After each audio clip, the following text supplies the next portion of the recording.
ഒരുവന്റെ നോട്ടത്തിലൂടെ മറ്റൊരാൾക്ക് ദോഷം വരും എന്ന വിശ്വാസമാണ് ദൃഷ്ടിദോഷം അഥവാ കണ്ണേർ ദോഷം.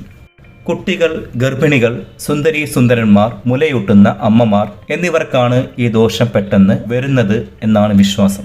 പുറത്തു പോയിട്ട് വരുമ്പോഴും അപരിചിതർ കുഞ്ഞിനെ കാണാൻ വരുമ്പോഴും കണ്ണേർ പറ്റാതിരിക്കാൻ പണ്ടുള്ളവർ ചെയ്യുന്ന ആചാരമാണ് കടുകും മുളകും ഉഴിഞ്ഞിടൽ.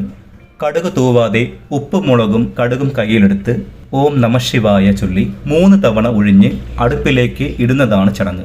മുളക് കടുത്ത രൂക്ഷഗന്ധം വന്നില്ലെങ്കിൽ ദൃഷ്ടിദോഷം മാറിയില്ലെന്നും 1 തവണ കൂടി ഉഴിഞ്ഞിടണമെന്നുമാണ് മുത്തശ്ശിമാർ പറയുന്നത്.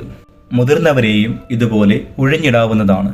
കുഞ്ഞുങ്ങളെ പുറത്തേക്ക് കൊണ്ടുപോകുന്ന അവസരത്തിൽ കണ്ണേറി ഏൽക്കാതിരിക്കാൻ ചെവിയുടെ പുറകിലോ കാൽവെള്ളയിലോ കറുത്ത പൊട്ടിടുക, കരിവളകൾ അണിയുക, ഒരു പാണലിൻ്റെ ഇല കുഞ്ഞിൻ്റെ ദേഹത്തെവിടെയെങ്കിലും മറ്റുള്ളവർ കാണാത്ത രീതിയിൽ വയ്ക്കുക എന്നീ ആചാരങ്ങൾ നമ്മുടെ സമൂഹത്തിൽ ഇന്നും നിലനിൽക്കുന്നു. ഗർഭിണികൾ പുറത്തു പോകുമ്പോൾ കണ്ണ് കിട്ടാതിരിക്കാൻ കയ്യിൽ ഒരു ഇരുമ്പ് കഷണമോ പാണൽ ഇലയോ കരുതാൻ പഴമക്കാർ പറയും. ഇതിനു ശാസ്ത്രീയമായ അടിസ്ഥാനമെന്തെന്നാൽ പാണയില വൈറസുകൾക്കെതിരെയുള്ള ഔഷധമാണ്. ഇരുമ്പ് ആവശ്യമില്ലാത്ത പ്രാണവായുവിനെ വലിച്ചെടുക്കും.